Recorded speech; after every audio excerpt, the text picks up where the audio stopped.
Assalamualaikum warahmatullahi wabarakatuh.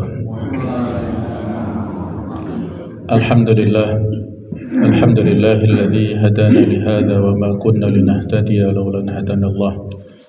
Asyhadu an la ilaha illallah wahdahu la syarika lah wa asyhadu anna Muhammadan abduhu wa rasuluh la nabiyya ba'dah. Allahumma shalli wa sallim ala sayyidina wa habibina wa maulana Muhammad wa ala alihi wa sahbihi ajma'in. Allahumma anfa'na bima 'allamtana wa 'allimna ma yanfa'una warzuqna fahma. Amma ba'du, hadirin hadirat para jamaah rahimakumullah. Marilah kita lanjutkan kajian Sirah Nabawiyah yang pada kesempatan ini berjudul Konspirasi Musim Haji, di mana pembahasan pada materi ini tentang konspirasi yang dilakukan oleh orang-orang Quraisy. Mereka ingin mengambil sebuah kesepakatan, bermusyawarah untuk mencapai mufakat tentang citra yang akan diberikan kepada Nabi Muhammad SAW. Kemudian di sini juga akan kita bahas tokoh sentral Al-Walid ibnu Al-Mughirah. Beliau sudah pernah kita kenal namanya pada saat renovasi Ka'bah. Beliaulah yang berperan besar dalam renovasi Ka'bah itu. Dan juga akan kita tadaburi ayat-ayat yang berkenaan dengan Al-Walid bin Al-Mughirah, yaitu ada pada sebagian daripada surah Al-Muttathir.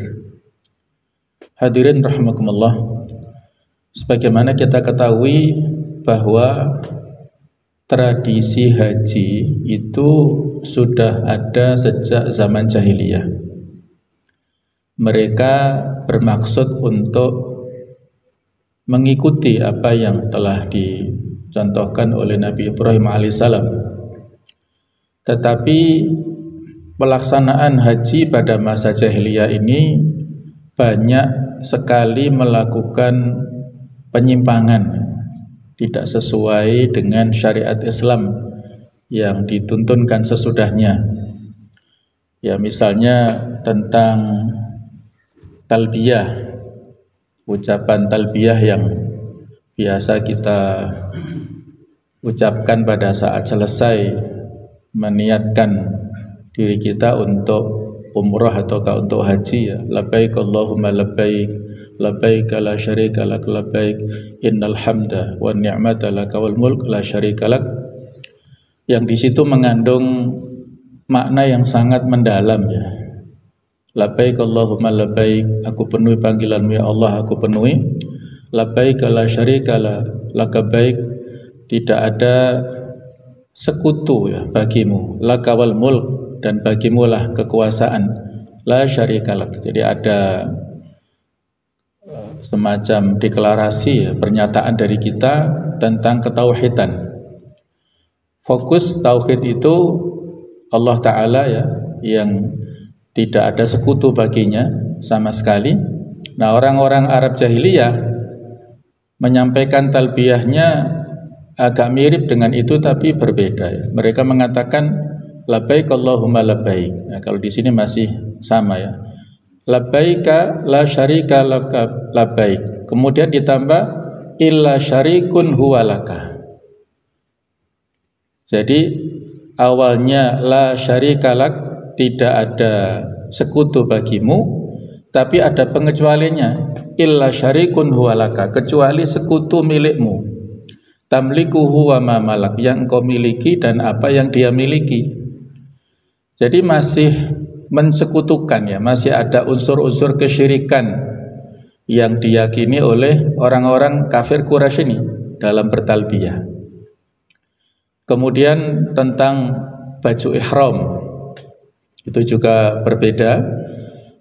Kalau pada zaman dahulu orang-orang yang datang dari luar Mekah masuk ke kota Mekah itu harus melepaskan bajunya karena dianggap bajunya kotor. Kalau yang mampu sewa kepada orang-orang Quraisy. Bagi yang tidak mampu maka pada saat tawaf di sekitar Ka'bah itu tidak memakai baju. Laki-laki dan perempuan, tapi ada perbedaan kalau perempuannya. Kalau yang mampu pinjam atau sewa kepada orang-orang Quraisy. Bagi yang tidak mampu ya tidak pakai baju. Kalau yang perempuan bajunya ditanggalkan kecuali baju rumah. Ada riwayat juga yang menyebutkan malah tidak pakai baju, tetapi dibedakan. Kalau yang laki-laki itu tawafnya pada waktu siang, kalau perempuan pada malam hari ya, supaya tidak nampak tubuhnya itu ya. Nah, itu penyimpangan yang dilakukan oleh orang-orang Quraisy atau orang-orang jahiliyah pada zaman itu, dan baju yang sehabis dipakai itu dibuang. Setelah prosesi itu dibuang dan pokoknya tidak dipakai sama sekali karena dianggap itu baju yang kotor. Dan pada saat mereka memakai prosesi ihram itu tidak mau masuk rumah dari pintunya, dari pintu depan, tapi mereka melobangi dari belakang. Nah, mereka keluar masuk rumahnya itu kalau bagi penduduk lokal ya, itu dari belakang, dari hasil lubangnya itu. Itulah nggak tahu kita apa logikanya ya, karena mereka masyarakat jahiliyah. Dan kalau orang-orang penduduk Mekah pada saat hari Armina itu ya, Arafah, Mina, Musdalifah itu mereka tidak mau wukuf di Arafah. Mereka hanya sampai di Musdalifah karena menganggap bahwasanya ini adalah tanah air kami, tanah suci kami. Jadi mereka tidak mau keluar dari batas haram. Yang mereka yakini batas tanah haram itu di Musdalifah, tidak sampai ke Arafah. Nah, sedangkan orang-orang dari luar Mekah itu mereka sampai wukuf di Arafah itu. Nah, itulah aneh-aneh yang dilakukan oleh masyarakat pada saat itu, walaupun ada kemiripan dengan apa yang dicontohkan Nabi Ibrahim, tetapi landasannya mereka sudah dipenuhi dengan kesyirikan, kemudian tradisinya juga tradisi-tradisi yang melanggar syariat Islam karena membuka aurat dan lain-lain tadi ya. Kemudian pada saat tahun 9 Hijriah itu baru diturunkan syariat haji dan direvisi apa yang mereka lakukan ya. Misalnya dalam hal memakai baju ya, Allah mengatakan ya Yuhannas khudhu zinatakum inda kulli masjid. Pakailah baju pada saat kalian ambillah ya, perhiasan kalian pada saat akan mendatangi masjid dan lain-lain ya, ayat-ayat tentang masalah haji itu. Nah, jamaah sekalian, musim haji inilah yang digunakan oleh orang-orang Mekah untuk memberikan pengaruh kepada orang-orang yang datang dari luar. Nah, jadi mereka ini khawatir ya, jangan-jangan Muhammad ini akan memanfaatkan situasi ini. Maka mereka mendahului ya, supaya tidak terpengaruh dengan ajaran Muhammad ini, maka didahuluilah apa kira-kira kalau mungkin bahasa sekarang isu sentral ya, yang akan diberikan label tersebut kepada Muhammad ini. Mereka akan melakukan konspirasi itu ya. Jadi mereka bermusyawarah di tempat mulia atau yang mereka jadikan sebagai tempat untuk bermusyawarah yang disebut dengan Darun Nadwah itu. Mereka berkumpul di sana untuk menyepakati hal-hal yang akan dijadikan sebagai isu pada saat jamaah haji datang ke Mekah itu. Mereka melakukan rapat, mengundang tokoh-tokoh sentral yang memiliki pengaruh dan punya pendukung yang banyak atau punya umat yang banyak. Nah, jadi saat itu digunakan untuk menghalangi, mereka hendak menghalangi Nabi dari para hujjaj supaya tidak interaksi ya. Rapat agar satu suara kepada para hujjat yang datang dari seluruh penjuru Jazirah Arab, sehingga orang lebih mudah percaya pada fitnah mereka daripada nanti yang disampaikan dakwah oleh Nabi Muhammad. Sehingga dikatakan, yang sudah kita singgung pada pertemuan sebelumnya ya, bagaimana pendapat mereka tentang Nabi Muhammad ini.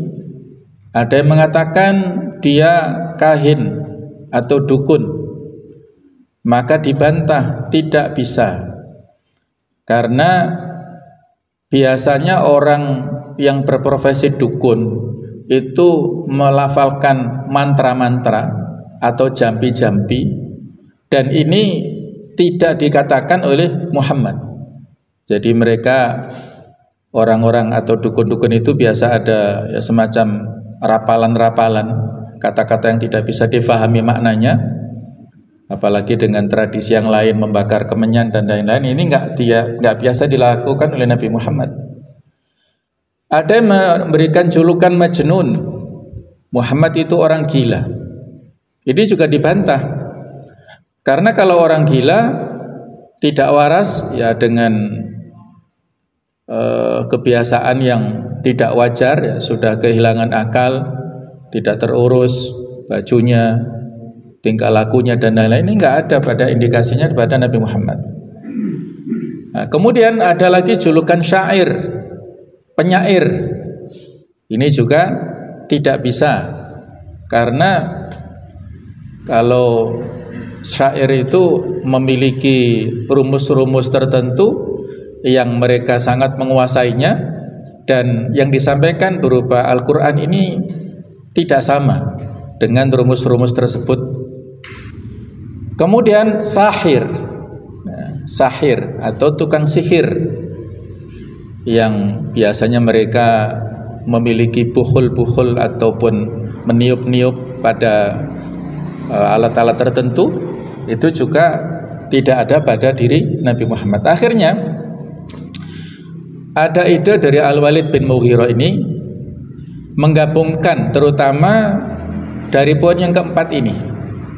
Nabi Muhammad itu sebagai tukang sihir yang memecah belah antara orang-orang yang dekat, lalu turun ayat tentangnya di surat Al-Mudzatsir ini ya.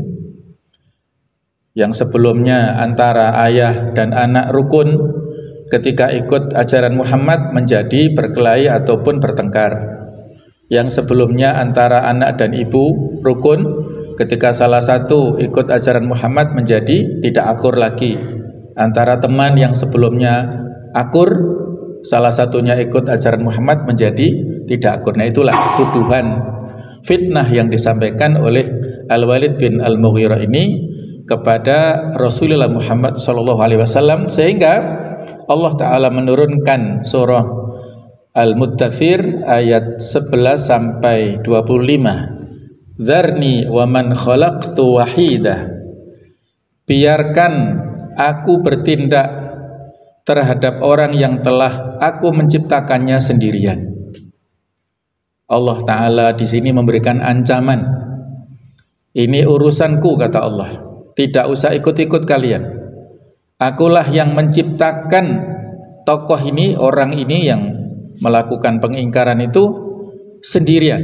Tidak ada yang terlibat. Walaupun penciptaan manusia itu ada campur tangan malaikat, kemudian juga ada campur tangan ayah ibu kita masing-masing, tetapi Allah menafikan itu semuanya, karena semuanya bermuara kepada Allah Ta'ala yang memberikan takdir kepada manusia ini. Wa ja'altu lahu malan mamduda, dan aku jadikan baginya harta benda yang banyak. Hartanya itu menjadi ya orang yang termasuk terkaya di Mekah. Ada yang sampai mengatakan 100.000 dinar kekayaan dari Walid bin Mughirah ini. Kekayaan yang sangat banyak, yang ya luar biasa, malam mamduda. Wa banina syuhuda, dan anak-anak yang selalu bersama dia. Para ulama beda pendapat jumlah anak-anaknya berapa. Ada yang mengatakan 10, ada yang mengatakan 13. Nah, yang salah satunya Khalid bin Walid itu. Khalid itu putra dari Al-Walid. Nah, Khalid ibnu Al-Walid ya. Biasanya kalau orang Arab kan alnya dihilangkan ya kalau diterjemahkan ke Indonesia. Yang alhamdulillah Khalid akhirnya masuk Islam pada tahun 7 Hijriah. Jadi anak-anaknya ini selalu bersama menjaga ayahnya. Ayahnya istirahat dijaga, ayahnya pergi dijaga. Karena Walid bin Mughirah ini punya bisnis perdagangan yang diatur oleh budak-budaknya, para pegawainya, yang menjalankan bisnis menjual barangnya kemana-mana. Para pegawainya kalau dia berkenan ikut ya ikut, kalau enggak ya istirahat di rumah. Jadi ya kalau bisa kita katakan sudah memiliki passive income lah gitu ya, sudah dalam level yang seperti itu. Jadi punya anak-anak yang selalu bersama dengannya. Wa mahattu lahu tamhida, dan aku jadikan baginya, aku lapangkan baginya rizki dan kekuasaan yang seluas-luasnya, selapang-lapangnya. Tsumma yatma'u wa nazid, kemudian dia ingin sekali supaya aku menambahnya. Sudah kaya raya tetapi masih ingin bertambah rizkinya, kekayaannya itu. Kalla, sekali-kali tidak. Innahu kana li ayatina anida. Jadi sesungguhnya dia menentang ayat-ayat kami. Sa'urhiquhu sa'uda, aku akan membebaninya mendaki pendakian yang memayahkan, yang itu nanti ada di neraka, sebuah jabal atau gunung yang disebut Sa'ud. Jadi ada lembah, kalau turun itu membutuhkan waktu yang kurang lebih 40 musim. Kemudian naik itu membutuhkan waktu, naik ke gunung ini membutuhkan waktu 70 musim. Nah, itulah lembah yang dalam dan tinggi. Kalau naik lagi ya, itu lembah dan gunung yang disebut Sa'ud ini, yang ada di neraka. Nanti ada hadisnya yang memberikan keterangan susah sekali menaiki gunung ini. Apabila tangannya diletakkan ke gunung ini, tangannya lebur, dan kalau dilepas tangannya utuh legi. Kalau kakinya diletakkan ke gunung ini menjadi lebur, kalau dilepaskan menjadi utuh. Nah, susah. Bagaimana mungkin mendaki bukit yang seperti itu? Innahu fakkara wa qaddar, sesungguhnya dia berfikir-fikir dan menetapkan ataupun menentukan sikapnya. Faqutila kaifa qaddar, maka celakalah bagaimanakah dia telah menetapkan. Tsumma qutila kaifa qaddar, kemudian celakalah bagaimana dia menetapkan. Tsumma nazar, kemudian dia berpikir, merenungkan. Tsumma abasa wa basar, kemudian dia bermuka masam dan merengut. Tsumma adbara wastakbar, kemudian dia berpaling dan sombong, tidak mau menerima kebenaran. Faqala in hadza illa sihru yu'thar. Nah, akhirnya ini kesimpulannya. Akhirnya dia berkata, Al-Quran itu tidak lain hanyalah sihir yang dipelajari dari orang-orang terdahulu. In hadza illa qaulul bashar. Al-Quran tidak lain hanya perkataan manusia. Sa'uslihi saqar, aku akan memasukkannya ke dalam neraka Saqar. Inilah ancaman dari Allah Subhanahu wa taala. Nah, cuma sekalian, sekilas tentang Al-Walid bin Mughirah ini. Beliau adalah ayah dari Khalid bin Walid yang memiliki julukan Saifullah Al-Maslul, pedang Allah yang terhunus, yang sudah siap akan ditebaskan ke orang-orang kafir.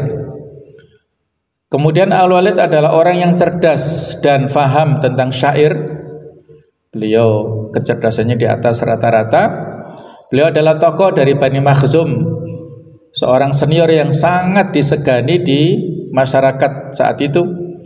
Ialah yang berinisiatif meruntuhkan Ka'bah saat renovasi, yang menjadi pelopornya ya, atau semacam ketua panitianya lah kalau sekarang ya. Sedari awal ia dapat merasakan bahwa Al-Quran berbeda dengan syair buatan manusia biasa. Dan dia ini terkena provokasi dari Abu Jahal, Fir'aun umat ini. Abu Jahal juga orang yang cerdas, tetapi kecerdasannya bukan untuk yang baik ya. Kalau di masyarakat sana, Abu Jahal ini beri julukan Abul Hakam, orang yang bijak, orang yang cerdas lah. Tapi karena tidak menggunakan kecerdasannya untuk yang positif ya, tidak mau menerima Islam, akhirnya diberi julukan Al-Jahl. Al-Jahl itu kan artinya kebodohan ya, bapak kebodohan. Dialah yang memprovokasi, mempengaruhi Al-Walid itu supaya tidak mau menerima Islam ini.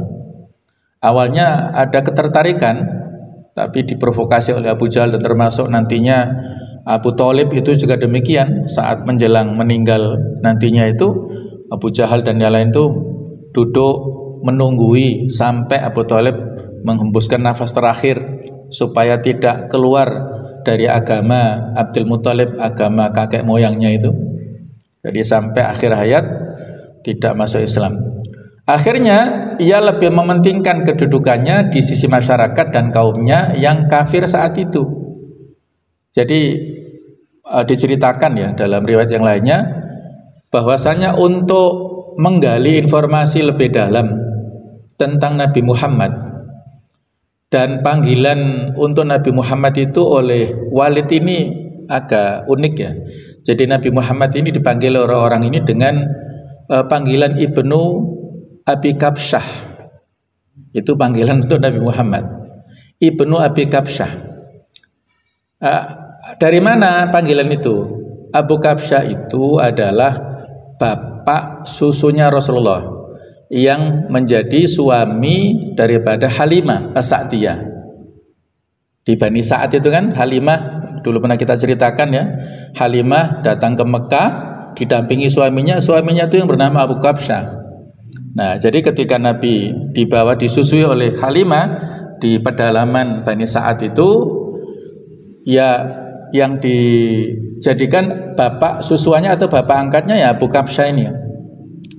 Nah, ketika itu akhirnya Nabi Muhammad dipopulerkan oleh Walid dan oleh yang lain itu menjadi Ibnu Abi Kabsyah. Itu dalam rangka mendowngrade citra Rasulullah yang sebagai keturunan dari Abdul Muthalib, tokoh sentral di masyarakat Quraisy, itu supaya ada agak terputus lah anunya ya, nasabnya begitu. Seperti itulah upaya-upaya kecerdasan orang-orang jahiliyah, tapi digunakan untuk hal-hal yang negatif, untuk membunuh karakter ataupun memberikan julukan yang buruk kepada Nabi Muhammad SAW. Jadi awalnya Walid ini berkunjung ke rumah Abu Bakar, bertanya tentang Ibnu Abi Kabsyah itu seperti apa sifatnya, kemudian yang diajarkan bagaimana, terus ayat-ayat yang dibacakan itu seperti apa. Abu Bakar menyampaikan dakwahnya itu, dan rupanya Walid ini agak cenderung kepada dakwahnya Abu Bakar, agak tertarik, sehingga pada saat sebelum memasuki rumah Abu Bakar yang seperti ada bahasa tubuh yang mangkel atau yang marah, yang jengkel kepada dakwahnya Nabi Muhammad ini, setelah berdialog dengan Abu Bakar dalam waktu yang cukup lama itu, keluar itu bahasa tubuhnya sudah berbeda, sehingga Abu Jahal ini khawatir, waduh, jangan-jangan Walid ini kena pengaruhnya Abu Bakar ini ya, harus diproteksi ini, nggak boleh, harus diprovokasi supaya dia tetap berada di agama jahiliyah itu.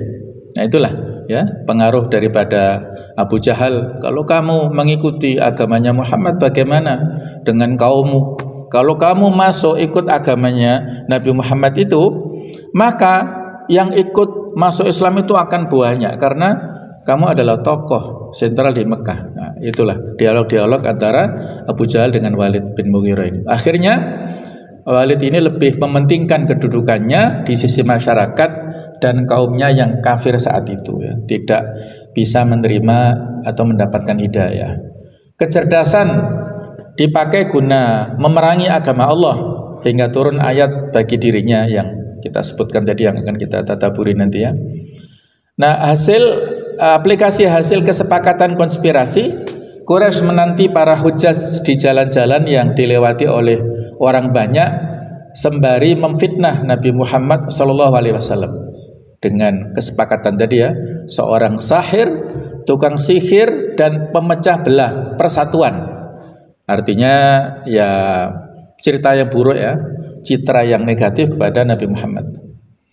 Nah, salah satu saham terbesar dosa yaitu yang dilakukan oleh Walid bin Mughirah yang kita sebut sunnah sayyi'ah, kontribusi dosa jariah yang dilakukan oleh Walid bin Mughirah adalah itu ya. Walaupun dia sudah sebelumnya punya andil untuk merenovasi Ka'bah, tetapi dosa jariahnya lebih besar ya. Dan kalau renovasi sendiri kan sebagaimana pernah kita ceritakan, tidak sama bentuknya sebagaimana yang telah dipondasi oleh Nabi Ibrahim sebelumnya itu. Maka tokoh yang lainnya, paman Nabi sendiri, Abu Lahab, sering ya mengikuti Nabi di pasar-pasar. Nabi kemanapun dikuntit oleh Abu Lahab supaya bisa mengimbangi dakwanya Nabi Muhammad ini. Ketika Nabi ke pasar, dikatakan jangan kalian mematuhinya karena dia orang yang keluar dari agama dan seorang pendusta. Keluar dari agama itu kan bahasanya murtad kan, orang yang tidak beragama nenek moyang lagi ya, tapi membawa agama baru yang berbeda dengan agama sebelumnya, dan dia seorang pendusta. Kerusakan yang ditimbulkan Abu Lahab sangat besar, mengingat ia adalah paman Nabi Muhammad. Jadi sebagai paman tentunya lebih didengar perkataannya oleh orang-orang. Kalau pamannya sendiri nggak percaya, maka bagaimana dipercaya oleh orang-orang?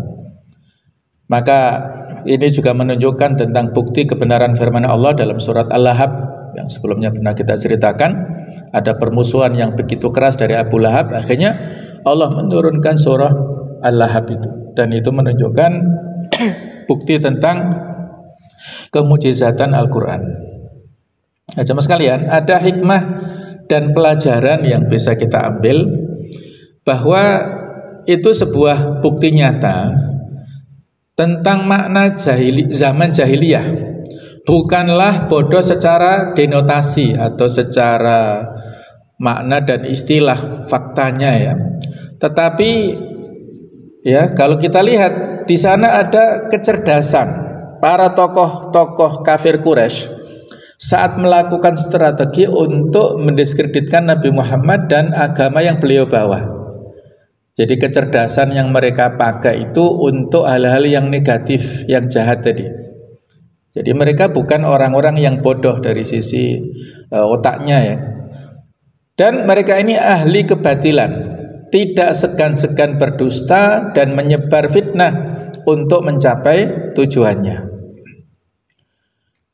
Ahli kebatilan juga mencurahkan tenaga pikiran, bahkan bermusyawarah untuk menghancurkan al-haq. Selain kesabaran ekstra, ahli kebatilan perlu mencurahkan upaya yang lebih, mengingat ia berada di jalan yang hak ya. Jadi ada pertarungan antara hak dan batil, dan itu sudah biasa dari dulu sampai akhir zaman.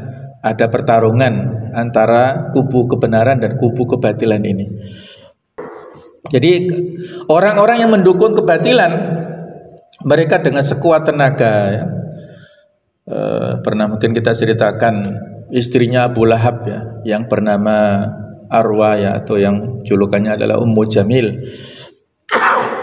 Itu menginfakkan atau membelanjakan harta berapapun untuk tujuan keburukan ya, menyakiti Nabi Muhammad. Bahkan dia punya kalung, yang kalung itu dijual untuk hasilnya itu kepada membiayai hal-hal yang buruk yang ditimpakan kepada Nabi Muhammad SAW.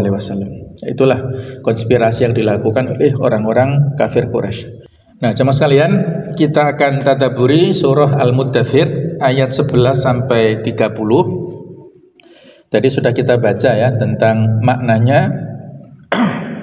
ayat dan maknanya bahwa Allah Ta'ala memberikan ancaman kepada orang-orang yang telah melakukan penentangan kepada dakwah Nabi Muhammad SAW.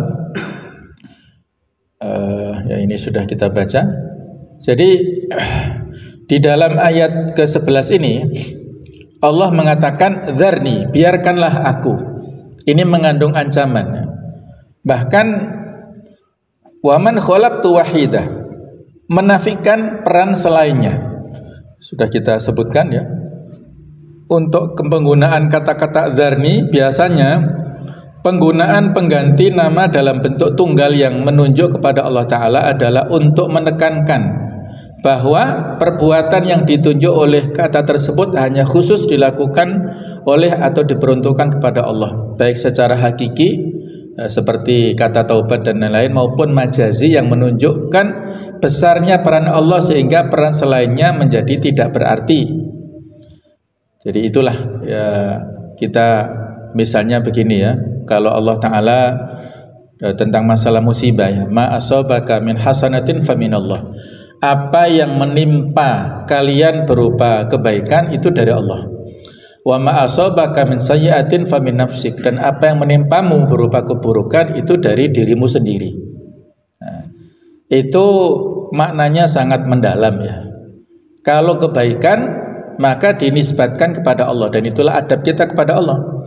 Tetapi kalau keburukan maka itu sebabnya karena keteledoran kita. Memang takdir akhirnya Allah yang menentukan ya. Orang ini misalnya ya, lari dengan kendaraannya melebihi kecepatan maksimal karena jalannya lurus, jalan tol, mobilnya bagus, lari sampai 170 misalnya ya.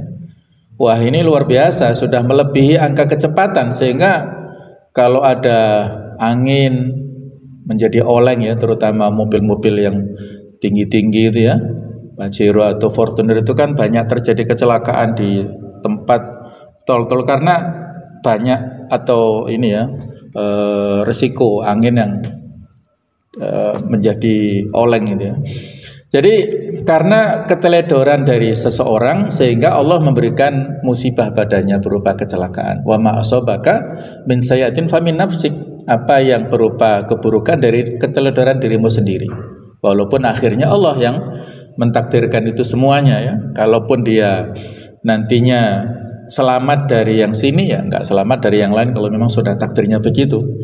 Nah, itulah etika kita kepada Allah Ta'ala, memberikan penisbatan yang baik kepada Allah, yang buruk itu karena kita. Nah, di sini Allah Ta'ala menisbatkan kepada dirinya, waman khalaqtu wahidah, aku ciptakan orang itu wahidah. Nah, wahidah ini maknanya berasal dari kata wahdun yang berarti tidak terbilang atau awal bilangan. Mana dalam ayat wahidah ini jika menjelaskan ya, khalaqtu tidak melibatkan selainnya, padahal dalam penciptaan ada keterlibatan malaikat dan ayah ibu, namun semuanya dinafikan oleh Allah Ta'ala. Juga menjelaskan objek dzarni, biarkan Allah sendirian menghadapinya, tidak perlu keterlibatan yang lain. Dan juga menjelaskan waman khalaqtu wahida ini al-walid, kesendiriannya, pada keistimewaannya, nikmat yang telah didapatkannya, kejahatan yang dilakukannya, bahkan ada yang menyebut tidak jelas ya ayahnya. Waman khalaqtu wahida, keluar dari perut ibunya sendirian, tidak berharta, tidak beranak. Ini tafsir Ibnu Katsir ya. Jadi dia yang pada saat dilahirkan tidak membawa harta apa-apa, terus dia memiliki kekayaan yang sangat banyak, akhirnya ingkar. Ini mirip-mirip seperti kisah Qarun lah ya, yang pada saat dalam kondisi fakir dia rajin ibadah, tapi dalam kondisi kaya raya dia menjadi ingkar. Walaupun di sini tidak persis sama ya, Walid juga tidak pernah mukmin ya, dia sejak awal sudah dalam kondisi kafir, dalam kondisi jahiliyah itu. Kemudian ayat ke-12 sampai ke-15, wa ja'altu lahum al-mamdudah. Dari ayat 12 sampai 15 menunjukkan nikmat-nikmat yang telah Allah berikan kepada Al-Walid. yaitu hartanya ini. Disebutkan harta antara Mekah dan Taif, baik itu berupa unta, kuda, kambing dan kebun yang terus berbuah. Ini luar biasa ya. Ini penafsiran dari Ibnu Abbas radhiyallahu anhuma. Kemudian wabanina syuhuda, anak-anaknya yang selalu bersamanya.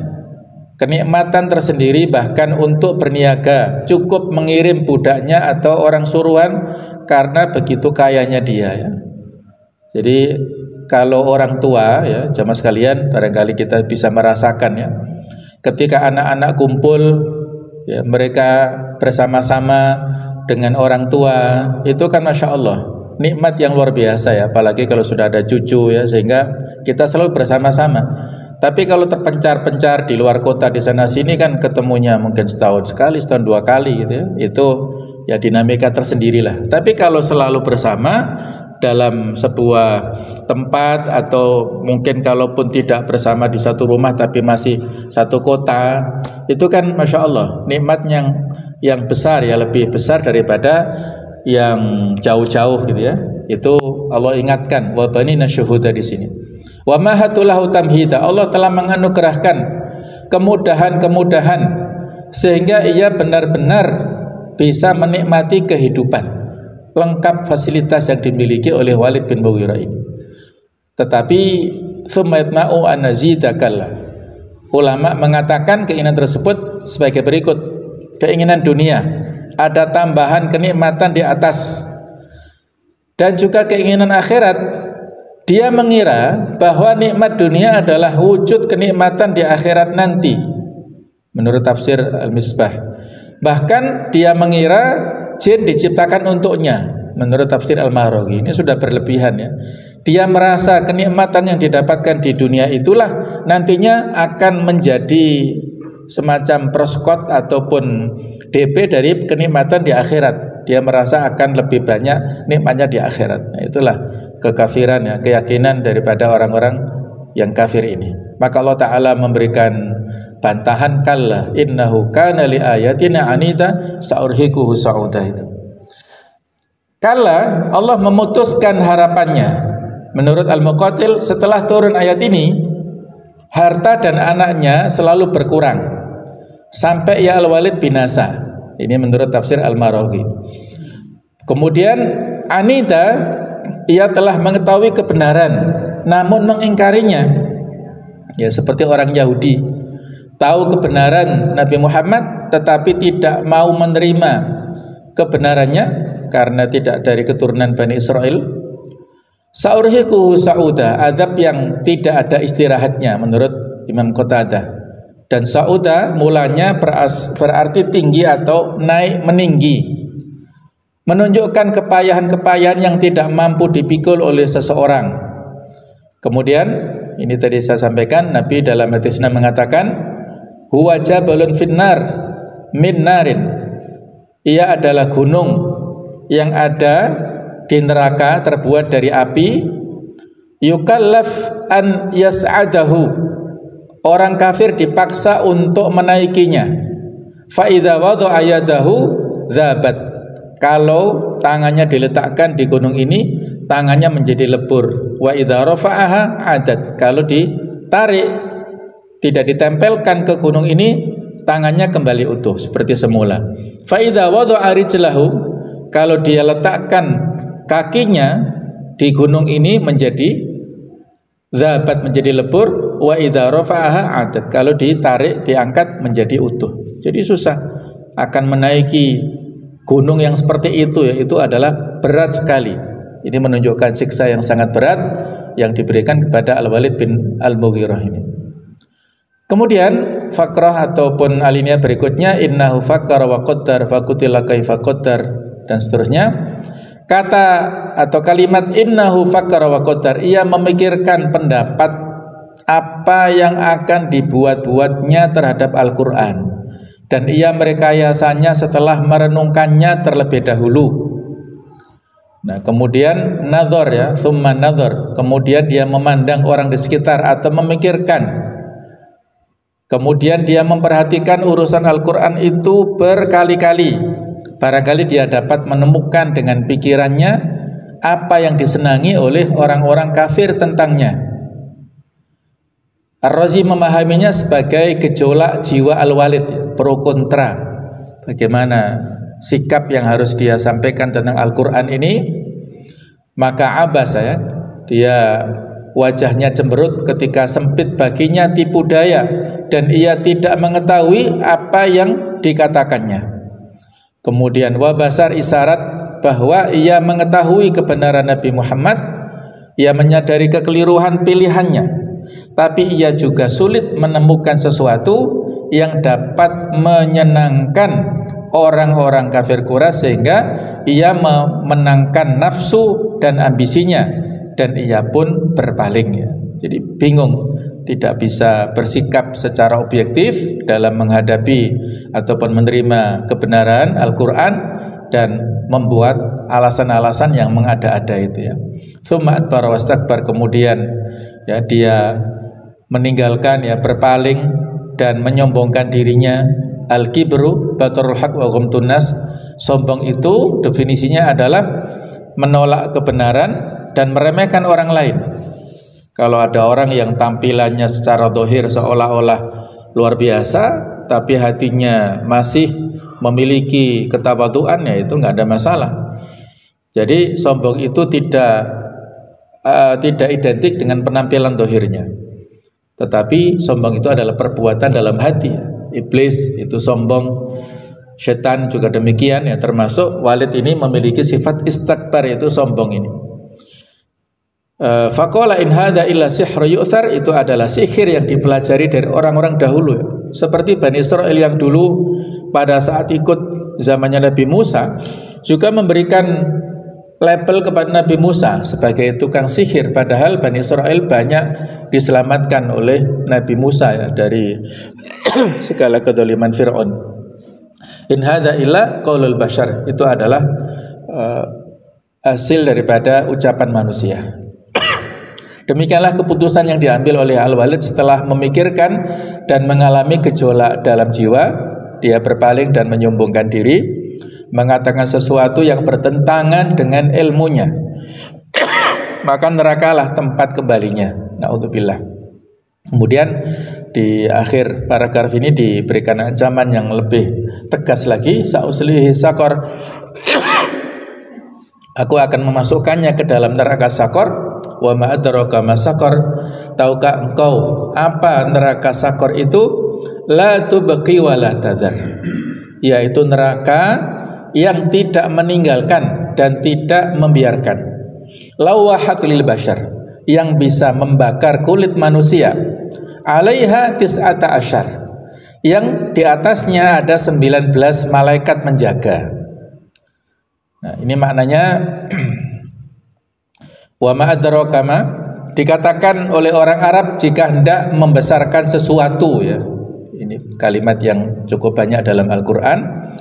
Dalam Al-Quran biasanya menggambarkan sesuatu yang metafisik, yang tidak tergambarkan. Sekedar gambaran mudahnya maka diterangkan pada ayat setelahnya. Misalnya Al-Qari'ah, Mal-Qari'ah wa ma'adraka Mal-Qari'ah misalnya Itu satu ayat diterangkan oleh ayat yang berikutnya dan yang berikutnya, digambarkan untuk memberikan kejelasan. La tubqi wa la tadhar artinya tidak menyisakan daging dan tulang. Jika bentuk yang dibakar dikembalikan seperti semula, akan dibakar lagi hingga tidak tersisa, dan demikian seterusnya. Jadi kembali hancur kembali lagi, hancur kembali lagi. Seperti itulah siksa orang-orang kafir. Lawahatul bashar, api neraka itu menjilat kulit dengan sekali jilat sehingga menghanguskannya menjadi hitam lebih gelap dari kelamnya malam hari. Sampai luar biasa siksanya. Alaiha tis'ata asyar, di atasnya ada 19 barisan terdepan malaikat Zabaniyah, yaitu juru siksa, bertubuh besar mereka, dan penampilannya sangat kasar lagi bengis, yang mana disebutkan di salah satu sabab nuzulnya bahwa ada Yahudi yang menanyakan perihal penjaga neraka jahanam kepada salah seorang sahabat. Nah, sahabat ini mengatakan Allahu wa rasuluhu a'lam, Allah dan Rasulnya yang lebih tahu. Maka sahabat ini bercerita kepada Nabi Muhammad, lalu turunlah ayat ini. Yang mana jemaah sekalian, di dalam tafsirnya ayat inilah yang nantinya menjadi cobaan bagi orang-orang kafir, khususnya kepada Abu Jahal, tokoh yang kita sebut Fir'aun abad itu.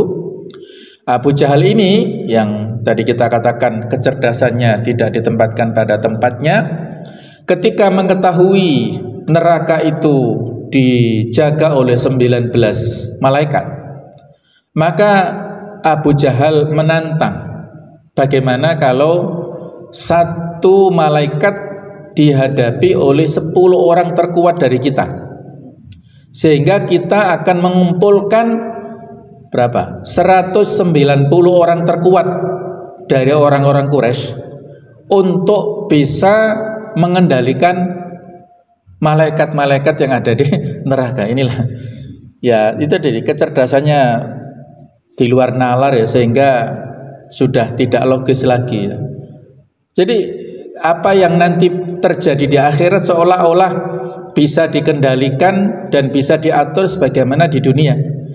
Karena mereka orang-orang Arab atau orang-orang kafir Quraisy ini biasa melakukan segala sesuatu semaunya sendiri, biasa melakukan dengan tanpa logika-logika. Mereka ketika ada maunya, maka mereka lakukan dengan tanpa ada aturan-aturan yang mengikat. Apapun yang mereka mau, itulah yang mereka laksanakan. Itulah yang Allah Ta'ala berikan peringatan keras di dalam ayat-ayat ini. Mudah-mudahan Allah Ta'ala memberikan ketabahan, istiqomah di hati kita semuanya, sehingga tetap dalam keislaman, keimanan.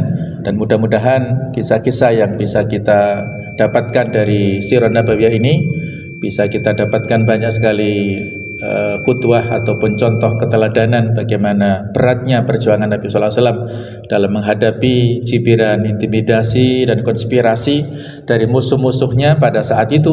Dan tokoh-tokoh yang ditampilkan dalam kisah itu akan muncul ya pada saat-saat ini. Ya mungkin berbeda namanya, tetapi perlakunya itu sama ya. Konspirasi, kemudian mereka menginfakkan, membelanjakan sekian banyak harta untuk memendung dakwah Islamiyah dan lain-lain. Itu waktu yang berbeda, tetapi sejarah akan selalu berulang dengan tempat dan ini perilaku yang berbeda ya. Demikianlah, semoga ada manfaatnya. Mohon maaf atas segala kekhilafan. Subhanakallahumma bihamdik asyhadu an la ilaha illa anta astaghfiruka wa atubu ilaik. Wassalamualaikum warahmatullahi wabarakatuh.